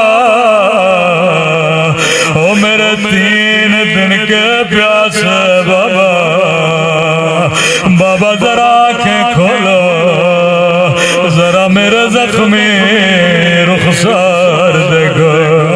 ऐसा जुमला कहा मौला हुसैन भी तड़प गए, रोके कहने लगी बाबा मेरा रुखसार छोटा था, लेकिन शिमर का हाथ बड़ा था।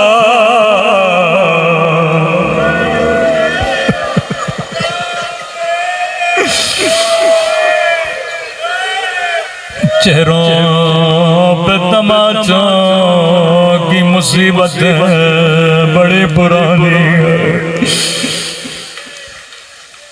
2 बीबियां ऐसी हैं जिन्हें अंधेरी रातों में दफनाया गया। 2 बीबियां ऐसी हैं जो बाबा के जाने के बाद ज्यादा जिंदा न रही। रिवायत के जुमले हैं, बाज लोग फरमाते सकीना कहने लगी बाबा जरा आंखें खोलो,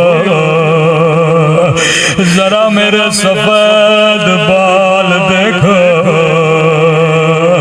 बाबा मैं दादी की छवि बन गई हो, लेकिन बाबा एक फर्क है, दादी के बाल जवानी में सफेद हुए थे, लेकिन बाबा मेरे बाल बचपने में वो सफेद हो गए।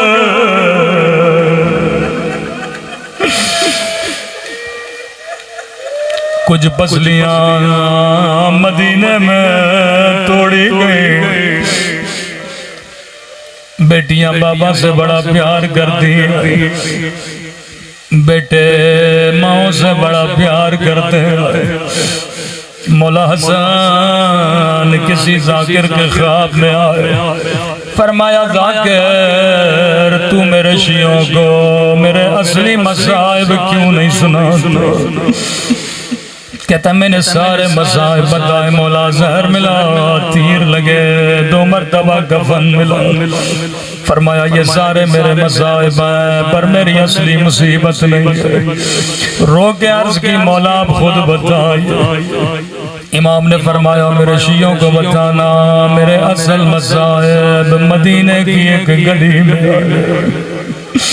हुसैन छोटे थे मैं बड़ा था, फरमाया किसी बंद गली में किसी जालिम ने मेरी अम्मा को तमाचा मारा था। मैंने किसी जवान को समझाने के लिए कहा, मैंने कहा जवान, अगर किसी बंद गली में तेरे सामने कोई तेरी माँ को तमाचा मारे, कहने लगा मौलाना दुआ करें अल्लाह मौत दे पर ये मंजर न दिखाए, और जब तक जिंदा थे खून रोते रहे।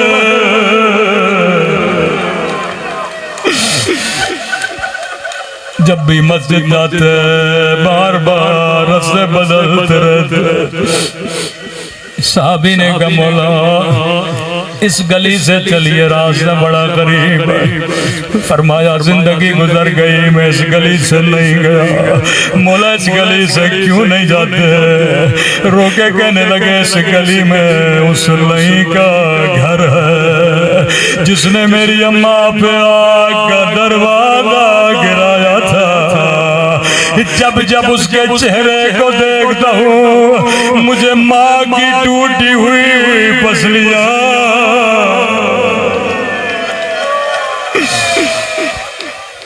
मौला हसन ये मजमा पे कुर्बान। जिंदगी गुजर गई, जिसने माँ पे जुल्म किया उसके चेहरे को नहीं देखा। मौला थोड़ी देर करबला आई, एक 4 साला बच्ची है, पूरे सफर में शिमर को देखती रही और नहीं हुसैन को छड़ी मारा था। अल्लाह बचपन में किसी को यतीम न बनाए। बेटों के लिए बड़ा मुश्किल है कि माँ का जनाजा देखें। मौला ने वसूल दिया, कफन दिया, जनाजा घर के सहन में रखा। फरमाया फिदा बच्चों को कहो माँ से खुदा गाफिज करे। मौला हसन आगे बढ़े, माँ के कदमों पे सर रखा।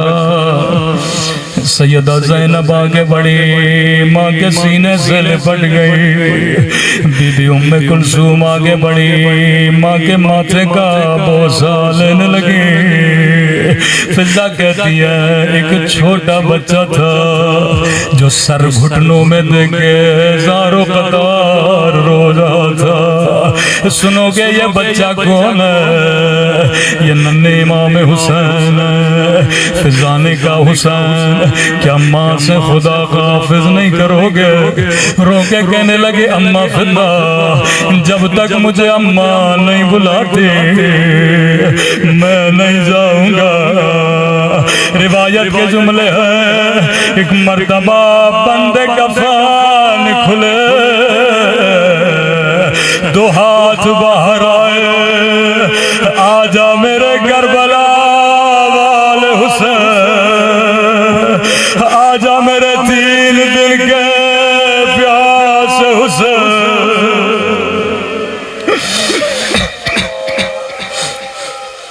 अर्शे इलाही पे कोहराम बहुआ, आवाज आई अली बच्चों को माँ से जुदा करो। अल्लाह के मलाइक भी बर्दाश्त नहीं करते। रिवायत के जुमले हैं मौला अली आगे बढ़े, इमाम हसन को सीने से लगाया, इमाम हुसैन को सीने से लगाया। कभी माथे का बोसा लेने लगे, कभी चेहरे को चूमने लगे। मौला हुसैन आपकी यतीमी कितने प्यार से मौला ने सीने से लगाया, लेकिन मौला हाय कोई करबला में आता सकीना को सीने से लगाता। जब बच्ची बाबा के सर के रो रही थी, रावी कहता याशिम आगे बढ़ा, बच्ची को इतने जोर से तमाचे मारे, इतने जोर से दादिया ने मारे। रोके कहने लगी ओ मेरे गरीब यतीम बाबा, ओ मेरे 3 दिन के प्यास है बाबा। ओ तबे हुसैन